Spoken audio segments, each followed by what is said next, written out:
आझाद मैदान मुंबई या ठिकाणी जे नवीन कायदे 2024 मध्ये IPC, CRPC आणि इंडियन एव्हिडन्स ॲक्ट यांना रिप्लेस करून भारतीय न्याय संहिता, भारतीय नागरिक सुरक्षा संहिता आणि भारतीय साक्ष अधिनियम या स्वरूपात हे नवीन फौजदारी कायदे लागू झालेले आहेत। त्या संदर्भाने अतिशय लोकांसाठी तसेच पोलिसांसाठी महत्त्वाचे जे बदल, ज्या बदलातून victim centric criminal justice system एक प्रकारे अस्तित्वात नव्या रूपात आलेली आहे, ज्यामुळे पीडित किंवा विक्टिम यांच्यासाठी चांगले प्रोव्हिजन्स यामध्ये आलेले आहेत।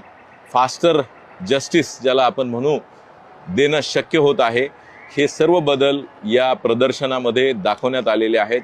हे प्रदर्शन 19 ते 23 नोव्हेंबर दरम्यान सकाळी 10 ते संध्याकाळी 6 वाजेपर्यंत सर्वांसाठी खुलं राहणार आहे। अतिशय लाईव्ह असलेलं हे प्रदर्शन, ज्यामध्ये नाट्य प्रयोग सुद्धा दिवसातून 6 वेळा करण्यात येणार आहे आणि साऊंड आणि प्ले याच्या माध्यमातून लोकांपर्यंत या कायद्यांची जनजागृती केली जाणार आहे। सर्व मुंबईकर, विद्यार्थी, पोलीस आणि सरकारी यंत्रणातील सर्व कर्मचारी, अधिकारी यांनी सुद्धा याचा लाभ घ्यावा असं मी मुंबई पोलीस दलाच्या वतीने